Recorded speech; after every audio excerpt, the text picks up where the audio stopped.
This is Yo, what it do, St. Louis? Listen, man, it is 7 a.m. on a Tuesday morning. So y'all know what time it is. It's time for St. Louis Hustle Podcast with your boy Cortez Hustle and my girl Michelle. Hey, and today we're gonna take y'all all the way there, man. We talking a serious topic today, but you know we're gonna lighten it up for y'all. We're talking hidden racism, man. And I always want to know where people stand. Do you like the hidden stuff, or do you like the blatant or overt in your face stuff? I don't know. We're gonna talk a little bit about that, and of course we know that this pond, this lake, this river, this ocean runs deep. But we're gonna give you what we can in the next 60 minutes or so. So make sure y'all comment, like. Let me know the name of your business and or your brand. If you like a free business shout out, just do not post any links, but I would love to shout you out if you're doing something amazing. Let us know what you got going on, man. And smash that share button, ladies and gentlemen. We're going to go all the way in. No holds barred. I don't know if we have to hold Michelle back today, but let's see. Hold me back. Let's get into it. Growing up in St. Louis has never been easy, and most say if you want to succeed here, that you must leave and put down roots somewhere else because of the strong crabs in a barrel mentality here. I don't know if I'm just an optimistic person, but to see people like Chuck Berry and Nelly make it in the music industry, or the Roberts brothers and Dave Stewart in business, or William Lacey Clay Jr. in politics, can we blame the city, or is it that people just aren't hungry enough? We're talking to all of the movers and shakers in this town, from entertainers to politicians, social activists and organizers, and of course, entrepreneurs. Is there a curse on this city that holds people back? Is there an unseen hand that decides who makes it and who doesn't? You're about to find out. Welcome to St. Louis Hustle.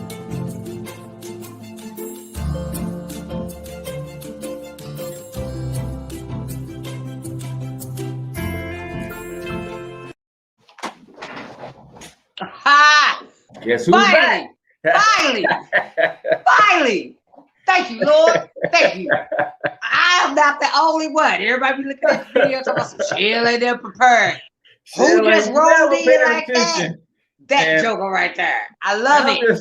I'm just chilling leisurely because on my other show I've got it. My intro is a little longer, so I lost track. Anyway, I love it.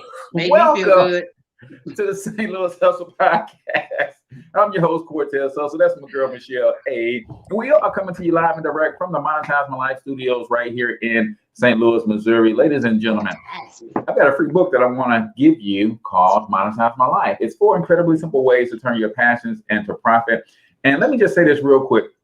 I just so happen to believe that when you learn how to make money based on your passions, you stick with your passions longer and they'll lead you to your purpose. And where your purpose is, there is also your provision, ladies and gentlemen. So let me help you turn your passions into profit. And all you got to do is go to monetizemylifeacademy.com/free book to grab yourself a copy. So don't you do it. We got to go back to what you just said. I'm sorry. I'm just trying to tell you that Pastor Reverend Deacon Dr. Cortez Hustle has showed up early. Well, good morning to you, good doctor. That was so profound. Where I'm finna jack it up, but I got the gist of what you said. Where your passion is, there's provision. And your purpose is there's provision. Yes, and man, as a person who's finna take a leap of faith, retiring from a job of 23 years to do a little daddy daycare, but outside of that, I'm following my passion. I'm following my purpose, and you just confirmed so many things that I've heard like all last week. That of course I know God will make provision, but the fact that you uttered those words out of your very mouth today, bam, hit me like a ton of bricks. Somebody else needed to hear that though. There's somebody else that wants to jump off the cliff too. Put your parachute on. Come on out there. There you go. There you go. That's how you do it. That's how you do it, man. It's you know, it's like, is an apple seed a seed or is it an apple tree? Ooh. Wait a minute now. Wait a minute. Is it a seed or is it a tree? that I might have to sacrifice the time for this one. But then okay, so God, when he created everything, he was like, everything. He created the tree, and the tree gave way to the apples. He didn't plant a bunch of seeds. He created trees and put them. He didn't like, I know seed time to harvest, we ain't sprinkled. It was like, I'm gonna wait. Right.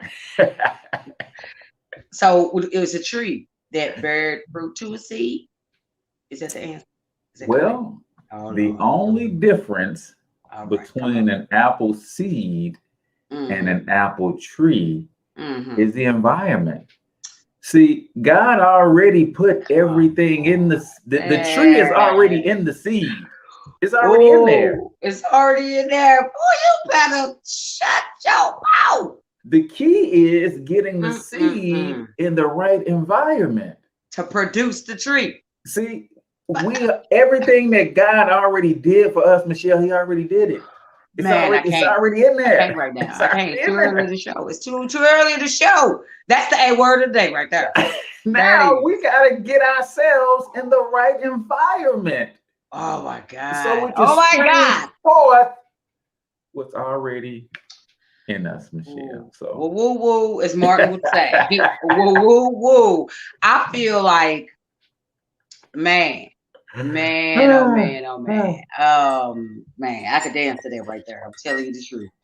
Man, well, okay. How was your weekend, sis? Man, the weekend was great. I didn't do a whole lot. I went out. Somebody gonna hate me. I didn't do a whole lot. I just went out and was single this weekend. No. Sorry, Lord. I went out and it's so funny when I was in a relationship because I wasn't used to being in a relationship. I would forget I was in a relationship and be like, oh damn, take your number back. I'm in a relationship. But now I'm single again. I keep forgetting. I'm like, oh damn, I am single. Hey boo. But now the weekend was good. You would be proud. I spent a lot of time writing this weekend, and I'm just like right here to being done with my book. And I'm very excited. When I say I'm right there, like I banged out the majority of it this week, and I just got like a chapter and a half to just add a little fluff to, and it's a wrap. And so I'm super proud that I did that. The weekend, Mother's Day weekend was this weekend. Shout out to the kids, spent a little time with the children. And I love my kids because my baby girl has a unique way of turning stuff around. She was like, what you doing today? I laid in, I slept. I didn't really do a lot on Sunday. And my baby girl was like, I'm just trying to spend some time with my mother on Mother's Day. I was like, your mother just tried to not be a mama on Mother's Day. I'm good. So we hung out and we actually did have a really, really good time, some enlightening conversation. But she was just like kind of taking me down through there. I'm like, how you gonna guilt me on Mother's Day? Like, because that ain't what it's house way. So yeah, had a good time. My daddy gives me repetitive gifts. He gave me a watch. 2-3 watches that are the identical watch, and bless his heart, but he just keeps giving me the same watch. Now I don't know what offer he got on TV. They gave him about 58 watches of the same thing. He need to go Amazon and sell them or something, eBay, but Daddy gave me 3 of the same watches. Oh, wow. Happy Mother's Day. He knows you don't never wear them, Michelle. So he's trying to tell you politely that listen, I'm gonna give it to you again. And if you don't wear it, I'm gonna give it to you again. It's gonna be Groundhog Day. We're gonna keep running this play till you get it right. And until you start wearing this watch, Michelle, you're gonna get it for your Mother's Day, your birthday, Christmas. Yeah, I'm just gonna keep giving it to you. Hey, listen, I got an unlimited supply, by the way. Just so you know. I'm gonna start giving you the watch on your kid's birthday. I'm gonna give you the watch on my birthday. Somebody wearing that watch. But you know what I'm gonna do? I'm gonna get him at his own game. I'm gonna start regifting. He gonna get that same watch for Father's Day, his birthday. We can do this all year long. Hey, we gonna save a lot of money. Give it the same gift back and forth to each other. You want to play? We're gonna play. So, that's what we do. Daddy Chronicles. I tell you. I'll tell you about Daddy in a minute because my daddy be taking me on a journey. Y'all know my daddy. Y'all don't know my daddy, but y'all gonna meet my daddy. I'm gonna do a video. That's what I'm gonna do this weekend. I'm gonna get a video with my daddy, and I'm gonna let him just show. I'm gonna get him started. I'm gonna hit the hornet's nest and get him started on just something random. Man, I should do it in public, but he could go to jail, so I won't do it in public. He's that guy. If you ever, and I think I told you this before, if you ever watched that show, The King of Queens, that used to come on, my daddy is like the Black Arthur Spooner. Man, if my daddy could make a dramatic exit, he would. You know what I'm saying? He just don't walk so well. He just the wind up will be good, but the walk will be like, I'm out of here. And he just toddle away. But yeah, he just rants about random stuff. So anyway, the numbers. The numbers, shall we dance? Why not? Yes, let's do it. The virus, not the virus, because we're not talking about the virus no more because it's going away. But we are talking about the vaccine numbers. Over the last 7 days, Missouri has vaccinated 174,000 plus people. Illinois, y'all catch up, guys. Be strong. Catch up. 81,000, over 81,000 vaccinated in Illinois. So people are, continuing to get it. They're trying to open this up to children now between 12 and 15, I believe. The Pfizer one. They're doing tests and studies and all of that. They are lifting more and more of the restrictions. I know at least St. Louis County, there's a lot of places that I've been going into. They're like, you don't need your mask.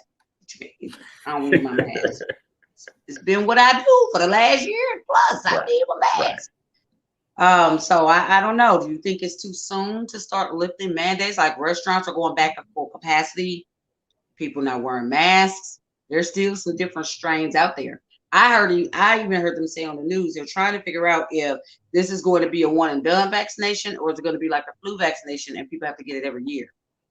Oh yeah, capitalism says you're getting this mug every year. Oh, let's keep it all the way 100, Michelle. We talking about $1 trillion here. You getting this vaccine every year. Every year. It's flu. Like no ifs, ands, or buts about it. This vaccine is. It's right now is one and done because that makes a sense to ease the tension and the fear. Yeah. But once it's all kind of smooth sailing, it's like, yeah, let's keep it this way by getting everybody a vaccine every year. We finally got through it, so we don't want to go back to it. So in order to keep from going back to it, we need to get you vaccinated yet again. Yeah, I don't know. I don't do flu vaccinations, so I don't know where I'm gonna land with it. I still ain't got mine. It's going down. I already told you I'm in the 1% club. It's like, hey, 99.99% of all people have been vaccinated across the world. There is one lone holdout. So for that guy right there, you see a picture of you. Good morning, web champions. Yeah, like it's a good thing all y'all vaccinated because if I get it, it don't mean nothing to y'all because all y'all got the vaccine. So there you have it. I can't say it. Look, we both say all of y'all vaccinated, so y'all can't get it. And if can't nobody get it, can't nobody give it to me. And if I do somehow get it, I can't give it to y'all because all y'all been vaccinated at least once a year for the last I don't know how many years. 20 years. That'd be like that. Turn around, tell your second head on your shoulder. Ain't you glad we got vaccinated? That's right. Second me, I'm glad I got vaccinated. You're right, first me. People grow second. Oh, anyway, hilarious. So I've been so anxious. I'm a little revved up today. I'm so excited. So can I go to the A word of the day? Okay. We can. Right here on the St. Louis Hustle Podcast. Every time Shell and I gets together, Shell loves to do this segment called the A word of the day. So, Shell, word of the day. Hit him with that word. What's the word? Oh, I was trying to get my theme song to go. Sorry. Go ahead and give me your word of the day. I'm gonna get you something together, right? Okay, that's what I'm talking about. Okay. A word of the day is a question. Did you do it on purpose? Did you? Okay, play on words. Here we go. So it's more, there's a story, but there's a word in the story. So I took my daddy to the ear doctor. Everybody know my daddy. My daddy is super hard of hearing. Like he's extremely hard of hearing. And I took him to the doctor last week. And I was a little agitated because I thought we were going to one doctor, we wound up going to another, whole nother story. But my daddy, He should be in a wheelchair, but he's too proud. He don't do that. So he has a walker, the little walker joint that's got the seat on it, and it's supposed to be used for if you're going somewhere and your legs get tired, you need to have a seat. You can sit, but then when it's time to walk again, you stand up and you use it for a walker. Yeah. No, my daddy, he used it for a chair. My daddy sits in this thing and scoots everywhere he got to go backwards. So everything is done like this. And so I'm picking him up. He's coming out of the platform, the driveway or the sidewalk to his building. And because it's a senior building, they got the little dip in the sidewalk for handicap. Whew, man, I'm telling you, the cart got away from the horse. He was driving backwards, scooting backwards. I said, Pop, stay there. But of course, he can't hear me, so he keeps coming. He hit that dip. Baby. He took off on the right. He was like, whoa. And he went down the hill backwards. I was like, oh, Lord, stop him. Help him. Somebody please save my daddy. He almost tipped over. I was like, Lord, how do I explain this to, Wow. I called him, no, we called him. So we get to the place. Go ahead. You had a comment about my crazy I was going to say, did you catch him just in time? It could have been, we could have had a cleanup on our form. Just saying, because he was on this, down goes Frazier. He was on his way out. I'd have just probably left him there too. You know what? I'll just come back. It was craziness, but it turned out well. We get to the ear doctor. I'm not going to say the name of the place, but we encountered these two nice young ladies, two younger girls, and my dad didn't qualify for anything, right? He, first of all, my daddy is Mr. I got it. Now, my daddy is blessed because he gets military pension plus he get SSI. And his favorite words is, whatever it is, I got it. Okay. We get there, they told him that thing was $5,000. He was like, did you $5,000? But he thought, that first they said 6,400. All he heard was a 64. And he said, 64 a year? I got it. No, that's 6,400. He was like, I don't got that. I don't have that. So they went through a barrage of things that they did, and the young lady could have turned us away. She could have turned us away, but she dug and she dug and she dug and she found a loophole. Now, the loophole that she found required closing doors and closing shades. However, I again, I don't want to put her out there because what she did, she probably was not supposed to do. She made it look like my dad had regular insurance, and it qualified him from. He went from having to pay $6,400 to paying $2,500, and he got the top of the line joint. He can hear, which is a blessing and a curse, because now he's like, "What you talking about? Get out for business." I'm used to having two conversations: the one you can't hear and the one I tell you. I can't do that no more. But she didn't have to do it, and she was just so humble about it. We were ready to get up and leave. She said, "No, wait, let me try something else. No, wait, let me try something else." And when she got to her last thing, and she put on the trench coat with the hat and the glasses, I was like, "Oh, it's about to go down." She came to work on purpose. She came to work on purpose. She came to make sure that somebody had their hearing that day. You know, and there are so many people that probably would have been, "Oh, I'm very sorry, if you can get a loan or come back with the money or whatever." She could have easily done that. And I'm always amazed. I shouldn't say this because I think kindness has no color. But sometimes when white people, sometimes, not all the time, when they encounter older Black people, sometimes if the person doesn't have the right heart, they just see somebody old and crazy. I was an old Black man, he crazy. I'm gonna just go ahead, shoot now. But her empathy was so deep. And she was right there with him. It just was very moving. She was very personal, very endearing.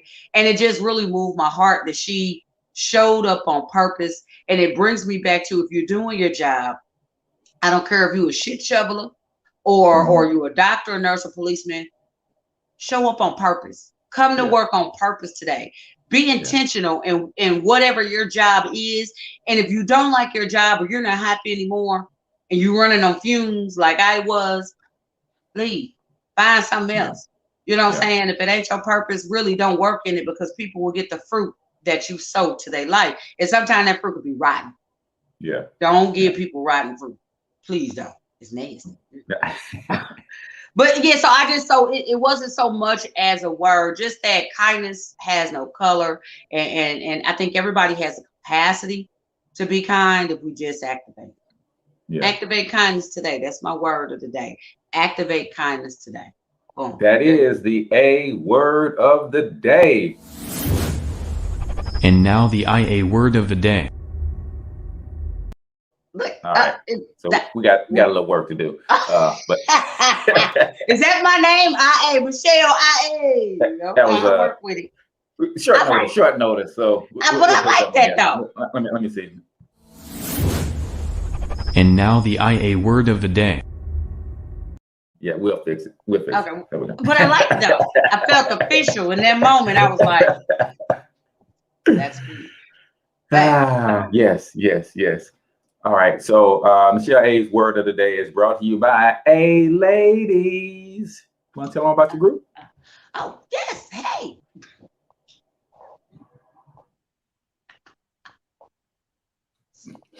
Woo! Jesus. Okay. I love my partner. This dude right here, over there. There he is.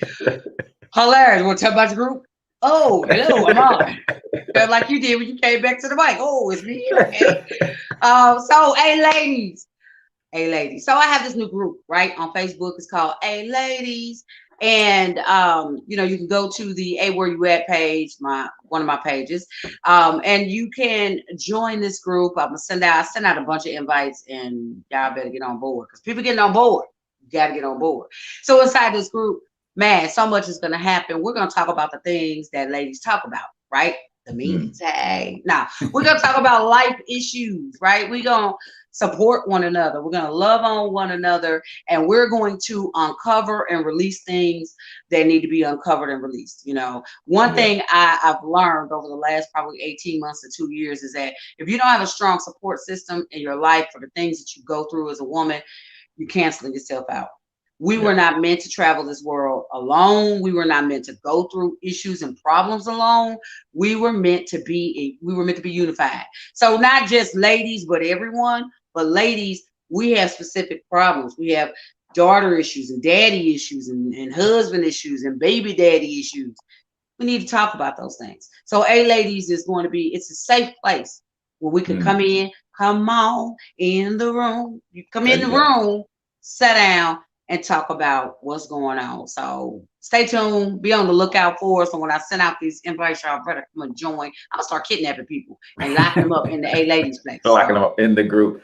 All right, we'll put the link in the show notes for everybody to join the group. I think that's a wonderful thing as you're taking women on this journey of self-love, self-care, and all of that kind of stuff. So that's amazing. Now we're gonna transition into a darker part of the show where we gotta talk about the elephant that is, it's not just in the room, Michelle. This elephant is kind of like woven into the fabric of the room. It is like the sand that makes the bricks. This is part of the sand that this is the sand that makes the bricks that houses the room. It is it is in the floor beams, in the ceiling joists, in the drywall and sheetrock. It is the room, Michelle. It's the room, I guess. It's a lot of places. So that elephant is in a lot of places for an elephant. That's all I gotta say. That elephant gets around. So here's my disclaimer before we go into this subject. We just talked about kindness not having a color. True kindness does not. Love really doesn't have a color. So we're going to discuss this topic of hidden racism for educational purposes. All right. So let me just start by saying we are not bashing one race or another. Okay. I need you to understand that just like kindness has no color, the opposite applies when it comes to hate, right? Hate can wrap up in anything. Hate can wrap up in black, white, brown. It can wrap up in any race. So this is not about black people not like white people not liking black. It's about the ignorance of racism and when it exists against anyone that's non-white, So I just want to put that out there. A lot of times, what the Bible say, my people suffer for lack of knowledge, right? Mhm. And so a lot of times it's just about being educated. So I wanted to kind of make sure I steered this thing in the right direction, for Yeah. all of our listeners, because this is what I love about our followers, our listeners, our watchers. They are a rainbow of people. We have people That's that right. listen to us in other countries, Costa Rica, India, Africa, Germany, all over, as well as Yeah. here in the United States. So again, this is just something to open our eyes, because when I did this research, I was like, what? Shut it Yeah. up. And really, it's a conversation that must be embraced. And so many people are trying to run away from the conversation as if we don't talk about it, it's just gonna magically disappear. Like, no, it's not. That's not how this thing works. Right? Absolutely not. We've got to have the tough conversation. And I think also, Michelle, we've got to exercise emotional intelligence to say Come on. that you can say what's on your heart Mhm. and me not judge you for it, even if I don't agree. Absolutely. And I should be able to say what's on my heart, Absolutely. and without you judging me for it. And Absolutely. then we could talk about maybe some of the root causes or where those beliefs are rooted. And we might come to a place where we agree. We might come to a place where we respectfully disagree. But if we don't ever have the conversation, Mhm. this stuff nothing ever changes, right? Yeah, it stays hidden. So an interesting direction that I took this was into media, right? Because that's Mhm. our jam. That's where we connect, is in that space. And so the area that we're going to look at is hidden racism in different movies, Mhm. the movie plots, and kind of how sometimes they unfold, and just how you like, I never really tripped out for that. There's a lot of things I never really tripped out for. So we'll just start in here. And some of these are in TV shows, some are in movies. So I do have some examples. So the first one that we'll start with will be interracial couples, right? In Mhm. movies or in TV shows.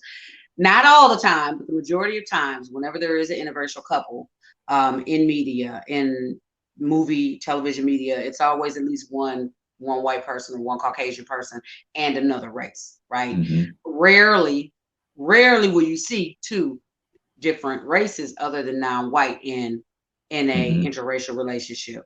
A couple of examples, movie examples would be, I've never seen this particular movie, but one is called The Big Sick. Another one is called My Crazy Ex-Girlfriend. If we go to, okay, so black and white interracial couples, movies would be The Bodyguard, Whitney Mhm. Houston and old boy, I forget his name. And Mhm. then TV shows, How to Get Away with Murder, where they had McGirl. That's McGirl. I Mhm. forget her name, but she was having an affair with a white guy. Yeah. When it comes to Asian descent, the big sick, and I don't know who stars in that. And then My Crazy Ex-Girlfriend, and then Latino movies that have featured that was Made in Manhattan, and then on the TV show Glee. Right. Yeah.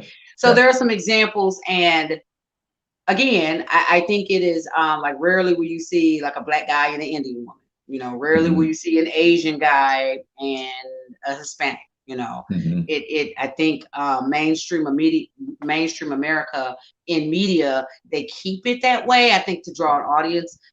One thing I'm learning about media, television, movies, everything's intentional. There's no Yes. accidents. Oops, Yes. we didn't know we did that. It's Yeah. intentional. They Yeah. get people who are paid to think those things out. Yeah. So, Yeah. And think tanks and focus Yep. groups and Yep. all of that. It is like, hey, let's test it. I mean, they are Yeah. big on testing. Let's test it. Let's test it. Let's test it. Oh yeah. And Oh yeah. yeah, it is one of those things where this is what happens when you don't have the right representation, right? Right. Or an inclusive environment where when you don't have enough diversity in the room, the Yep. decision-making Absolutely. room, Absolutely. this is what happens when you don't have somebody that can raise their hand, or if that person is in the room and don't feel empowered. to be able to raise their hand and say, hey man, listen, I'm tired of this. And so is everybody else. We can make it work. We can make $100 million, but it's the same old story. And especially in Hollywood, everything is very formulaic. It's like, hey, we find a winning formula and we just switch up the characters. And we just keep running the same play. It's the same play over and over again. Another stereotype, and I've seen this in cartoons, I've seen it kind of everywhere. I got to ease into it. The stereotype of Jewish people being smart or being overly smart, being stingy, misers with money, etc. So it's almost like where they kind of paint, sometimes with African Americans in movies, they paint us either as an athlete. We're an athlete, but we're either disgruntled or we're super naive, and then with the German people, they paint them as well organized. They always got their stuff together. And then Jewish people, they paint them as being sneaky, cunning, in control. They're either scientists, like in Independence Day, they're lawyers. How many times has the Jewish guy played the lawyer? Too many times. It's like black people playing basketball or athletes. They just kind of overwork that stereotype. And it's something that if you don't pay attention to, it sneaks in on you. On The Simpsons, on Family Guy, I've seen they all those, and those are adult cartoons, but they all have a Jewish character, and that Jewish character is either a lawyer or a doctor, and they're either super smart or they're super cheap. And I think what that does is it creates a narrative of who they're telling the story to, so that we remain divided. Like our big thing is they paint us as villain, so that nobody wants to ever have a relationship with us. No other culture wants to have a relationship with us, because if we are hypersexual, we are like we are born criminals, right? And we are not that intelligent, and all of those things create a place in every other culture's mind to say that, hey, you could, even promising black people, right? Here's one of the bigger ones that I see often too. The promising black person will always let you down, right? It's like, hey, they started out with good potential, but then they got sucked back into the hood and they messed up their opportunities and that kind of stuff. All of this stuff creates a subconscious way of dealing with every culture, right? When you know that the Jewish guy is a miser, according to stereotypes, or if you know they're not only attorneys, but that you expect them to be good attorneys. So I'm going to go in and hire, if I'm going to hire an attorney, I'm going to hire a Jewish attorney because they're the best. And like, that just it's wrong on so many levels, because everybody has people in their culture that suck. So there are Jewish attorneys that suck, just like there are black attorneys that are dynamic, right? But they create the narrative that runs in our mind on autoplay without us really realizing. And it's so seamless. It's so it's normalized. That's the word I was looking for. It's normalized. The next stereotype in media is the tough black woman. They paint us as a woman scorned. Oh Lord, have mercy, Jesus. We are the woman scorned, or we're either the woman scorned, or we are the tough, I'm gonna fight everybody in the world kind of person. So one of them, they looked at these movies, Kill Bill. Vivica got down in that movie. One of Vivica Fox. And then The Walking Dead. I ain't never seen The Walking Dead, never had interest, but apparently there's an angry black woman running loose in The Walking Dead. Yeah. So there, Yeah. we rarely have an opportunity in films to get painted as soft and feminine. If we Hmm. get painted as soft, we get painted as docile. We get painted Yeah. as weak, wimpy, Hmm. non-intelligent, scary. You know, Hmm. and again, it's. I guess maybe that henceforth the word hidden, that it's been so normalized. You can flip on and any black movie, and you're going to see the storyline that you just described. Oh, the black person did something and let everybody down, or Hmm. you're going to see one of the other ones where the racism has kind of been is normalized. Oh, the black Yeah. person, this is almost predictable. It's It's I hate to very say this. predictable. It is. It's like with scary movies. I didn't believe it until, I mean, we saw it in movies. Black person gets killed in a scary movie within the first 25 minutes of the Yeah. movie. Yeah. They ain't even finished with the Um, credits and they brother right, gone. brother gone. We first was go, but it has to be a thing because it's a thing, Because right? it's a thing. How would we notice if it wasn't a thing? That in all the Friday the 13th sort of Freddy Krueger movies, oh yeah, the black people, we on our way out first, with the exception of the movie Scary Movie, and that's only because the Mhm. Wayans brothers directed that. Right.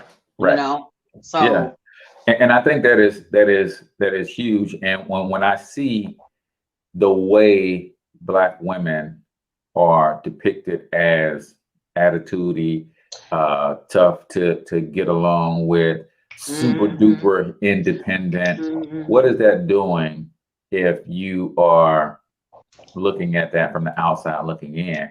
It Yeah, seems like they position the Black woman as she's hard to love. yeah, And I want you to think about that. If mhm, she's hard to love, right, or she's a skank, right? And in terms of how they depict, right? You right, know, as powerful as Olivia Pope was, she had about 14, 15, 16 different lovers in uh, Scandal, right? yeah, yeah, And yeah, I'm not saying that there is anything wrong with a woman, you know, having multiple partners. Women can be single and live their life and all that kind of stuff. mhm, But when you play that angle, like mhm, she's a money hungry or a power hungry, mhm, willing to sleep her way to the top and not, you know, needs validation from, that creates this narrative that Black women are hard to love, yeah, that that or that, hey, they're not lifelong partners. It's like, hey, we're mhm, good for a season. I'm gonna get what I can get from you. You're gonna get what I get from me, and then we're gonna part ways and we're gonna move right. on. All of that stuff plays a role in how and who we decide to love and all of that kind of stuff. Man, it's crazy. You know what is so funny as you were saying that, I was thinking about like most of the roles that you see Latino women in as well. They paint Mhm. Latino, and this is not on my list, but it just made me think about it. They paint Latino women as being spicy or saucy, that they're hot-headed, that they lose their tempers easily. You know what I'm Mhm. saying? They paint them not as hard to love, but as extremely volatile. You don't know when they're Mhm. gonna snap, crackle, and pop, you know. Yeah. And I've Yeah. seen that repetitively from Rosie Perez to I don't know, I forget the chick's name, but she played in All About the Benjamins opposite Mhm. Mike Epps. Yeah. So there's one, okay, so you're correct. There's one example where they had a biracial couple, one black, one Latino. So Mhm. that it's out there, but Yeah. again, All About the Benjamins, I don't know who directed that, but Right. that it's out there, but it's rare. It's very Um, uncommon, man. It's yeah, very uncommon because I think also with all of these movies, the one common theme is the white person always has to be the superhero or the savior, yeah, and that's a whole nother complex yeah, that of a narrative that they're building to say that, hey, we've got to have somebody from another culture to come and save the day for us every yeah, time. And it's like, come on, man. yeah. You know what? I'll say there's so much to unpack here because I want to get to these last two because they're so good. But I do want to say I watched over the weekend again, and I could never get tired of this movie. Wakanda Forever. I watched Black Panther, and I thought about, because again, I love media. I thought about the essence of Black Panther. Now it's a Marvel movie. you know, which is Stan, what's his face, and Yeah. Black Panther was so big in the theaters because it kind of did showcase a Black superhero in a Black environment. He wasn't fighting against typical Black problems, right? He wasn't fighting against, you know, gang violence or this or that. They did take that turn in the movie where they did focus on Black people wanting to get even. You know what I'm saying? The villain in the villain in the movie, which was that little fine Michael B. Jordan. They did take that turn where he wanted to get even. Black people want to get even. You know, we finna take this and we finna go solve all the problems of the world because we've been the underdog. They took a hard left with that. But I was proud of the movie for how it showcased Black beauty. The women in that movie, and I don't know their names, but the one that played the general in the army. When I first saw that movie, I had so many chills because I was just like, it was the first time I'd ever seen dark-skinned women depicted beautiful, not just positive. We can play positive roles. They work us in there every now and again, but they were portrayed beautifully. And it blew me. I'm like, that's one of the reasons to start planting the seed for me cutting my hair off. I said, because I can be beautiful with no hair. I don't have to have a wig or a weave. And it did something to that movie. Again, so here's the moral of the story, part of the moral of the story. Directed by Stan Lee, white guy. I think there was a couple misses, but for the most part, he captured. You know what I'm saying? Something it was that he didn't appealed direct to me. it. They had Black directors and Black everybody who put it together. He's the creator of the Marvel character from the comic book Black Panther. Okay, got you. But they did have Black directors and everything, and that must have been. It's funny that you said that, and I can't remember the guy's name who plays Falcon and the Marvel movies. Captain America, he plays Falcon, but he's on this huge campaign that he's been 7 years working in Marvel movies and has done all these different films in Marvel. And he's like, all of the crew are always all white. And he's like, well, you can't say that you can't find a Mackie. Yeah, that's his name. You can't say that you can't find a qualified Black people to work the cameras and do the lighting and all of that stuff. Why? Because the whole crew for Black Panther was Black. Okay. So if they produce cinematically, right, lighting, background scenes, creating wardrobe, all that is done by Black people. They've done all of that stuff. You can't tell me that that's also a Marvel production that you couldn't have hired some of those people to come in and do in games and some of these bigger Marvel pictures, Captain America and Iron Man and all of these other things, the Avengers at the same time. He's like, man, I've done 7 Marvel films, and they're all 100% white cast. So he's actually challenging them to, bring in the diversity, not just in diversity in color, but diversity in women of color, and not just Black people. He's like, man, just diverse, just period. It doesn't, as much as I want our folks to be, have jobs, but that's it. All of this really goes back to one thing for me, Michelle. Ownership. Yeah. Because at the end of the day, and people hate when I say this, but at the end of the day, you can't tell somebody else who builds a company to hire you. Yeah. You can't. At the end of the day. In a perfect world, it would make sense. I just want the best talent. Right. But this is where I see cultures as families. Right? Yeah. This is what I see. Because if I'm building a media empire that's going to one day surpass Ted Turner and Walt Disney, who actually owns Marvel and all that kind of stuff, right? But watch this. If I look at it as not culturally, and I look at it as family, does it make sense that I build a company and I have 5 sons, and the company that I build, I hire everybody else before I hire my son. Whether or not they could do the job or not, does it make sense for me to hire everybody else before I hire my own? My own sons are out begging bread, and I've got the ability to hire them and put them to work, but I hire other people over my, that doesn't make sense. I would just say, now my child can't do the job. Now you might need a stipend or an allowance. You might need to get your life. I ain't gonna put you in a position if you can't do the job. Family or no family, I love you. You know what I'm saying? Let's go somewhere and get you a skill. This is literally what they'll do. I'm gonna hire you in this position to train my son who has no degree, who has no experience, and I'm gonna pay you very well, but you know this is coming to an end because you're training your replacement. Yeah, that's crazy. Yeah. Right? Yeah, that's crazy. That really is. That is very, very. I mean, it's the world we live in. You know what I'm saying, in most circles, but it's super crazy, how that can be. And that big ups on that the Black Panther fact. I didn't know because I'm not really in the comic books. I just love the movie, but the everything from the plot, the action adventure, the car scene in it where they're doing the chase scene.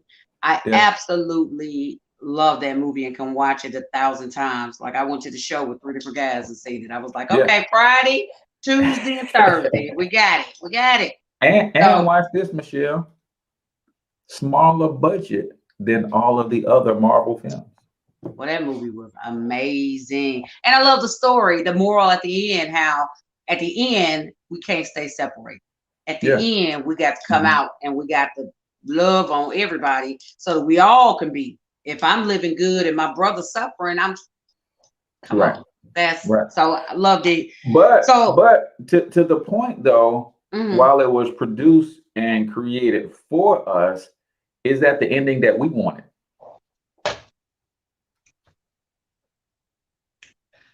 I'll have to challenge and say, because I felt like the ending was one that kind of brought everybody together, because we did kind of segregate in the movie. They did segregate off. I feel like personally, it was the ending for what the movie projected. It was the ending that should have happened. It sucks that sometimes, you know, we have to always be the bigger person. Okay, we always have to be the one, and it showed that. It showed the lesson in that. There were so many lessons. I could do a whole thing on Black Panther. You know what I'm saying? On Chadwick, I could do a whole thing on him by himself. Whole nother story. But I mean, it's a good question to ask. Is that the ending that we wanted?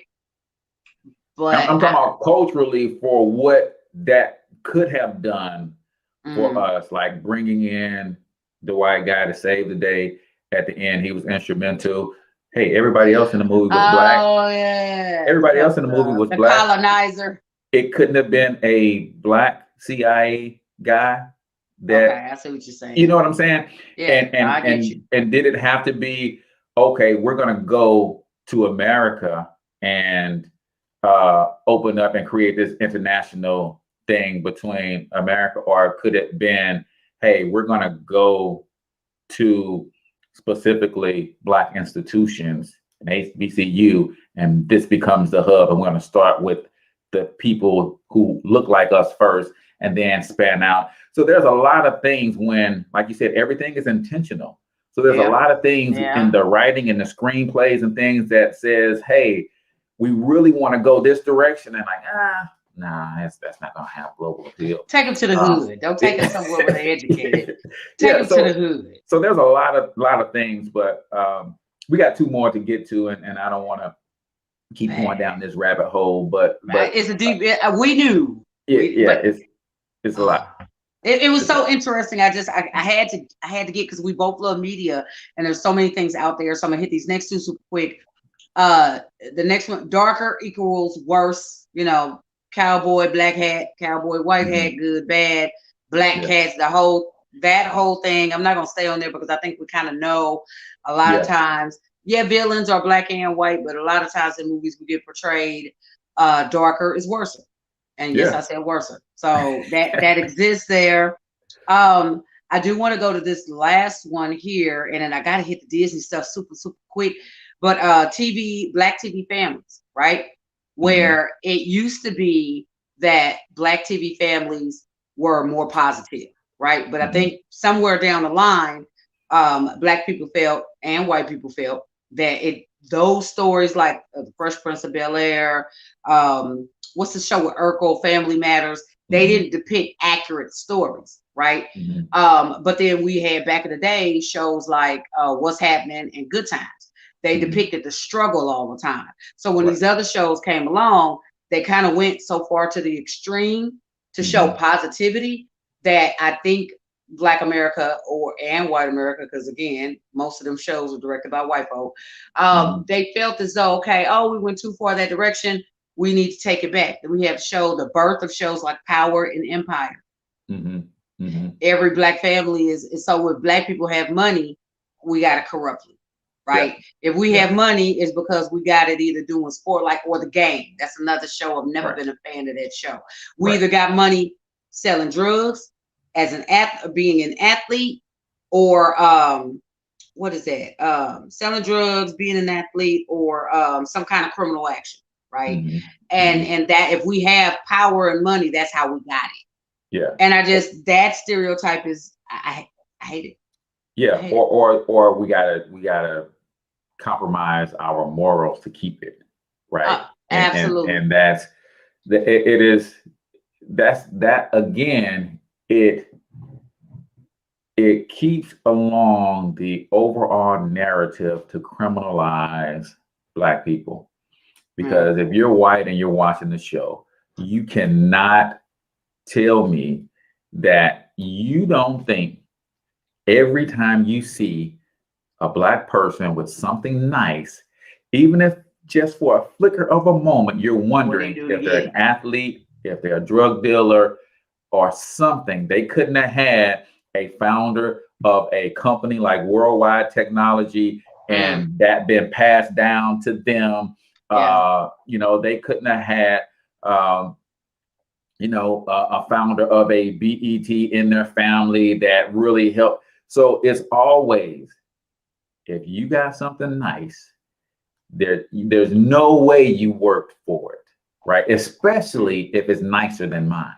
Right. And I want to bring up this study real quick. I saw a study on Facebook just yesterday, and I meant to share it and forgot, but it was 6 or 8 white people, and they were asking them tough questions, and they just had them separate into a room, and they had lines on the floor that says agree, strongly disagree, and that kind of thing. And it was interesting to see some of the attitudes and how one person didn't think that she had white privilege because personally in her life she hadn't been successful and that kind of stuff. And it was kind of refreshing to see that all the other white people in the room was like, yeah, but at the end of the day, if you were not white, your situation would be 20 times worse. So even though you ain't won in life, because you're white, you ain't lose either. Right. Wow. Because if you were not white, trust and believe that little hardship that you went through, it'd be 20 times worse. So I thought that was pretty cool. Man, there were so many interesting things out there on the internet that I came across. I wish I'd have got a chance to snag this video where it was a white lady and she was discussing, her narrative when white people they don't want to necessarily discuss racism, or they say racism doesn't. She discussed a lot of colloquialisms. I have a Black friend. Some of my best friends are Black. Oh, racism doesn't exist. She addressed those topics as a white woman and gave light shed. It's like I lost the video. I couldn't find it, but she shed light on the truth behind that and repositioning where the thought pattern should come from. I know we're getting short on time. I'm going to hit these Disney movies really, really quick. Recently, I'd say over the last couple of years, Walt Disney and a lot of their vintage and older cartoons were riddled with all kinds of racism. And so they recently start putting a warning label at the beginning of these cartoons, the ones that they have vaulted, that they still continue to show. They'll say, hey, some of these scenes may be considered racist, and use your discretion. We're going to still show them to you, but we're just going to let you know you could get offended. Right. And there were so many there. I got to hit them because they were so good. Peter Pan. Okay. Native people are referred to as Redskins in Peter Pan. Missed it, but that much. I never knew that. Okay. The main characters sing a song title called What Makes the Red Man Red. Crazy. Dumbo. This one was the one that shocked me because I watched Dumbo as a kid. In Dumbo, they had the scene with all the crows. One of the crows' names was Jim Crow. Wow. Really? Wow. Really? And those of you guys, maybe our younger listeners, that was the name of the set of laws that enforced segregation. The actor that voiced the voice for Jim Crow was a white guy. Okay. And they sang a number of racist kind of songs. But in the same movie, it says they had a scene with they had faceless Black people working in the background of one of these scenes, and they were laboring, singing a song that went, when we get our pay, we throw it all away. Just, oh my God. Last one, the Aristocats, okay? Features a cat named Shogun, stereotypical East Asian features, who plays a piano with chopsticks. He's voiced by a white person singing in a poorly accented voice. Yeah. Again, as kids, we think all these things are funny because we don't know any better as children, you know. But actually, when you become an adult and you look back on those things, like I used to love Looney Tunes. Bugs Bunny, Elmer Fudd, I loved it all the way through my early 20s and early 30s. I can't watch it now. I saw one special and now I can't watch Bugs Bunny. I don't see him the same way. Daffy Duck. We all know about the racism. They blow Daffy Duck's face off. He'd have the face blown back with the buckwheat bows on his hair. One particular cartoon had Bugs Bunny with overdrawn lips and his ears were down and he was slouched down, talking real country. There was a lot of racism in Bugs Bunny, and I told you I was a Bugs Bunny fan throughout my childhood. It saddened me with some of the things. One of the things that surprised me the most was this movie. I never saw it. Thank God I never saw it. The Songs of the South by Disney. And it premiered during World War II, and it was about an African-American soldier returning home from war after fighting for his freedom. And so basically he got his freedom, but he didn't want to leave the plantation. So this particular cartoon or movie, it was like a cartoon and a movie. He stays on the plantation. He befriends a little white boy, and he tells these stories to the kid, all these Negro stories. One of them had the character Uncle Ramus, and it just, man, do your research on it. I was almost sickened at just kind of watching it. They also what is the movie Gone with the Wind?